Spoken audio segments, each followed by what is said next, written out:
2.9 xbow is one of the hardest decks that you can master, but once you've mastered it, can be one of the most versatile and deadly decks that you can bring to a match. Not just at tournament standard, but also on ladder. It's a deck that has stood the test of time, and is also quite annoying to face, even as an xbow player myself. That being said, one of the hardest matchups that people have always had using xbow was the Golem beatdown matchup. I mean, this Golem, he thick. Damn, boy, he's thick! So today, I've got 4 of the top xbow players in Clash Royale all in this video, and they're each going to be going over how they shut down Golem beatdown. Starting off, we've got Brian, Fury, Candyman, and finally ending it off with Crafter on voice. Big thanks to them coming on. They all have slightly different strategies here and there, so be sure to pay attention to those. I'll link their Twitters down below, go and check them out, and with that out of the way, let's head to the pros.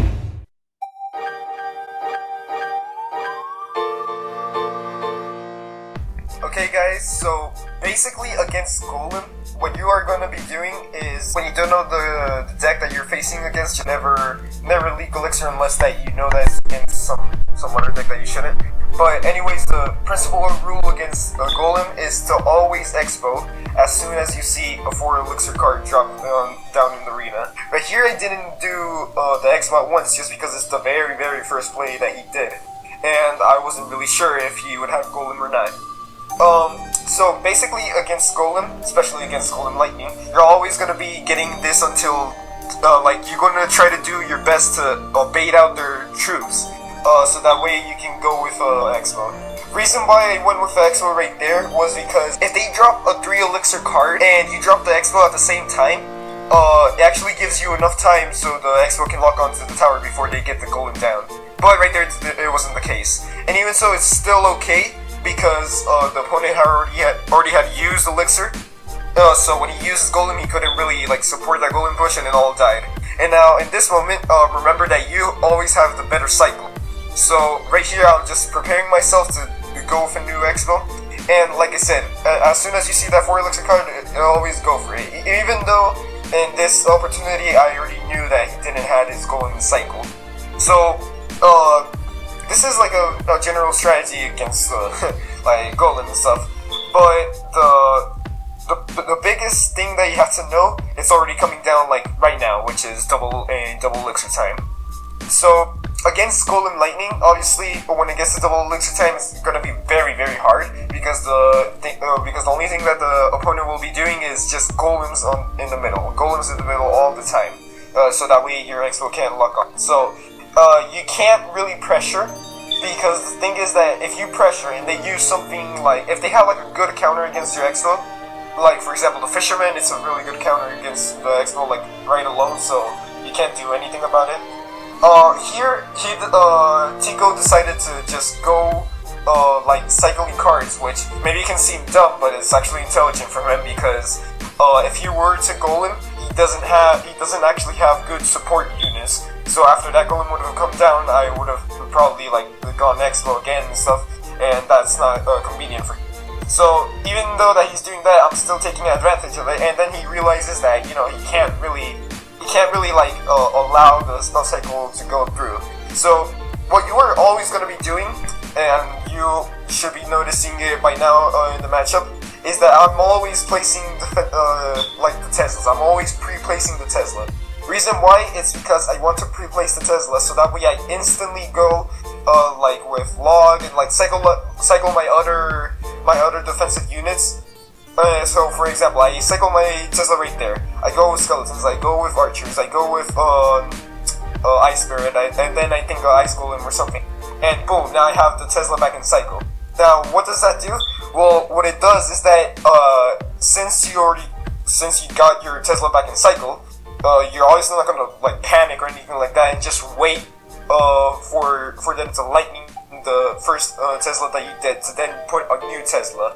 And if you could think oh, now you don't have a Tesla for the next Golem, then don't worry, because your cycle is just way faster, so you get back to it at one. And the defensive part is very important. So this placement of the archers and then the Tesla, you should always be doing this, and always use your fireball and protect your archers as much as you can, especially if it's a Golem deck that doesn't have Tornado. Against a Golem deck that would have Tornado, like a Golem Lightning deck that does have Tornado and stuff, what what you are normally going to be doing is going with like high ice golems, so that way if they tornado for for the baby dragon to kill the archers, they it won't be like in range, so that way the archers survive just a little bit more. So here I went like with the risky strategy. Basically, to end this, reason why I did all this, like cycle 3 fireballs, was because when they place a golem in the back, like not exactly in the back, but like something like a little bit behind the middle, you can just go 3 fireballs, 2 logs. That's the maximum that you can go with. Like, and that's if you have your elixir bar complete. And just because he had a fisherman, it almost cost me the game, but still, it's something that you should do, or else you don't want to draw. So yeah.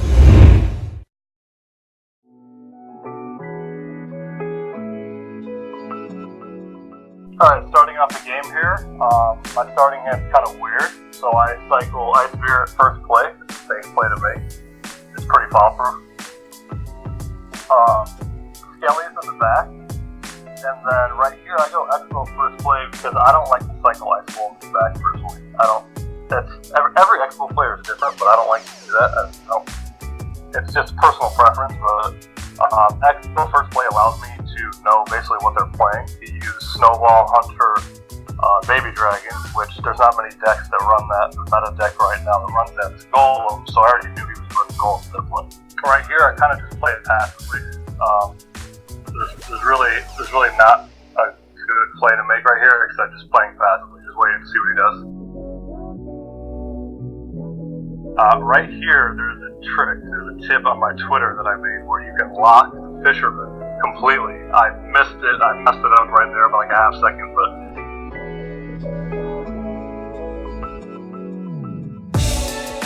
and then in single, I believe I expoed here like relatively soon. In single elixir, a tip that I recommend is never over defend your expo. So he goes opposite lane golem right here, which is not a good play at all.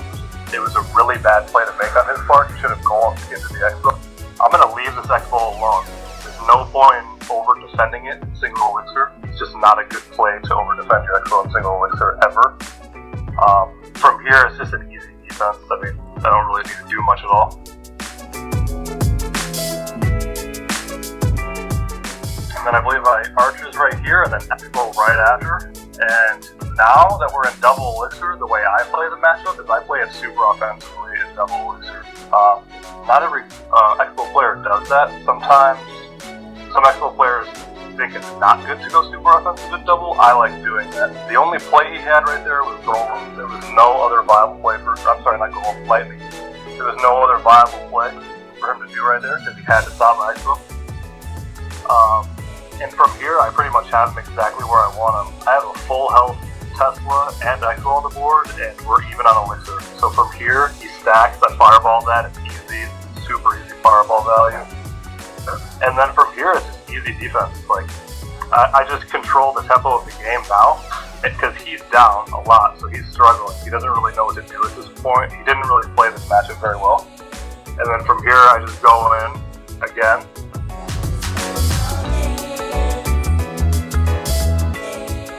He does pretty much the same thing. I mean, he just stacks a lot of troops up, and it's an easy defense. I don't agree with his fisherman opposite lane. I don't think that was the right play. He doesn't have, like, a big spell except for lightning, so I can stack archers like crazy. That's what you'll see me do here. I cycle right here, and I cycle another set of archers. So I have, like, 6 archers on the field right here, and he can't handle that. And from there, like, he's struggling right now. He's down Elixir right now. And there's no way for him to win the game at this point because he can't deal with 6 archers in the field, you know what I mean? And then from there, it's GG, it's game over. It's not, Golem Lightning isn't too bad of a matchup. He didn't play it very well though, but as you can see, I like to play it very offensively. So there's some guys like O'Brien that like to play a little more passively, and there's nothing wrong with that. Every 2.9 player has their own way of playing it, you know? But yeah, that's just how